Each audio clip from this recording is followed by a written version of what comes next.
Na današnji dan prije 30 godina u američkoj vojnoj bazi Wright-Patterson u Ohaju potpisan je Dejtonski mirovni sporazum, dokument kojim je okončan skoro 4-godišnji rat. Dejtonom je Bosna i Hercegovina dobila novi ustav kojima su danas mnogi nezadovoljni. Da li je revizija sporazuma koji je označio mir moguća, u priči Snežane Mitrović. Imamo mir na papiru. Najveći izazov je da ga održimo. Tako je svojevremeno govorio tvorac Dejtonskog sporazuma Richard Holbrooke. Prije objave kraja rata desilo se formalno potpisivanje mira i akata u koje je inkorporiran i ustav Dejtonske Bosne i Hercegovine.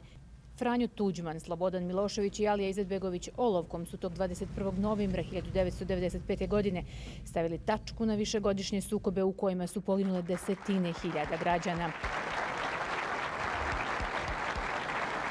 Sporazumom je stvorena država sa 2 entiteta, 3 konstitutivna naroda, 14 vlada i oko 200 ministarstava.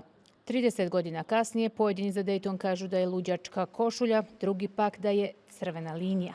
Ustav BiH ima prostora, ali ako će neko zloupotrebljavati određene mehanizme veta, blokade, onda možemo doći čvrt soka kao što smo u ovoj godini, odnosno u ovom mandatu. Ne radi se taj dan, mi poštujemo slovo Dejtona. U Federaciji taj datum se ne poštuje, već se slavi 25. novembra. Zapravo, Republika Srpska se zalagala za slovo Dejtona, a Federacija se zalagala za duh Dejtona.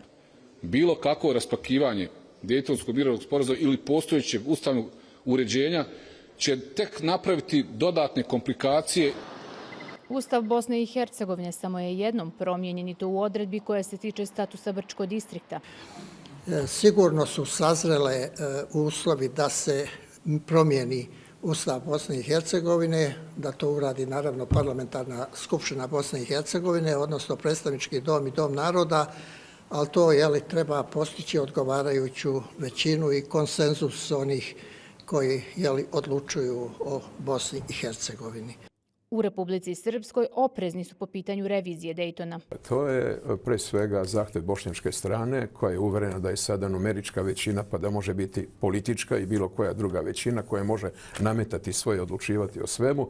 Njima je stalo da se entiteti brišu, da se svaka vrsta veta za zaštitu vitalnih nacionalnih interesa eliminiše i da oni lepo sa komotnom većinom mogu da rade šta god hoće u Bosni i Hercegovini. S kim će za pregovarački sto? Pa ne znam sa kim će, verovatno sami sa sobom. U Dejtonu nije bio definisan OHR kakav danas poznajemo, niti pojedina ministarstva u savjetu ministara, a Hrvati su, kažu, 30 godina kasnije obmanuti, jer su uskraćeni za tvrde legitimno predstavljanje.